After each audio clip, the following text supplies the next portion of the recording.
কিছুদিন আগত মই যেতিয়া সুধিছিলোঁ আপুনি কৈছিলে যে 102 পাম। আজি যেতিয়া ফলাফল প্ৰকাশ পালে তাৰ পিছত মই মনত পৰিছিল যে আপুনি 102 বুলি কৈছিলে।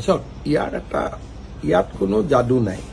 প্ৰথম কথাটো হ'ল যে অসমত হিন্দু মানুহে জিকাব পৰা 103টা সিট আছে।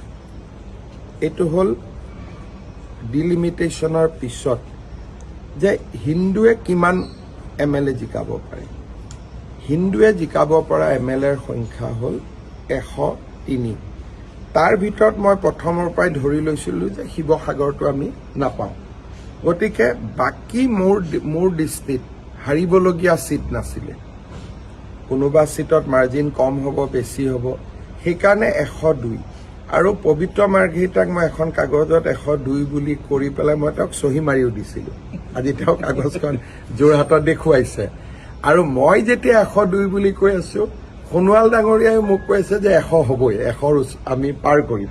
গতিকে হিচাপটো আমাৰ একেটাই যে আমি জিকিব পৰা কিমান আছে। কাৰণ আমিতো এতিয়াও জানো যে অসমত একেবাৰে 100%, 90%, 80% মুছলিম মানুহ থাকিব পৰা চিটত জিকাৰ সক্ষমতাটো আমি বিচাৰো বা নিবিচাৰো এতিয়ালৈকে আমাৰ হোৱা নাই।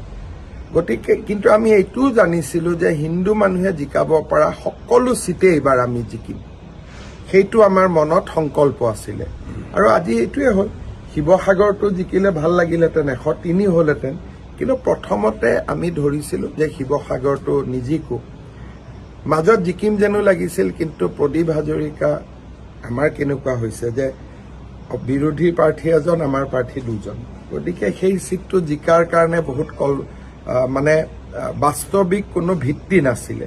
সেইকাৰণে আমি হাৰিলোঁ। কেতিয়াবালৈকে সেইটো চিটটো জিকিম, 103টালৈকে আমি যাব পাৰোঁ। মিলে কেনেকে? আপোনাৰ প্ৰতিবাৰ নিৰ্বাচনত আপোনাৰ অংকটো প্ৰায় পাৰফেক্ট হয়, 1-2 ইফাল হয়। অংকটো কি আছে? অংকটো মিলাৰ কাহিনী এটাই যে যেতিয়া আপুনি গোটেই অসমত ইলেকশ্যনৰ সময়ত মিটিং কৰিব, মিটিঙত বহিলে মানুহৰ ৰেছপন্সটো চাই ঘূৰি আমি আহি ৰাজনীতি কৰা মানুহে ক'ব পাৰে যে এইটো চিট আমি জিকিম বা হাৰিম।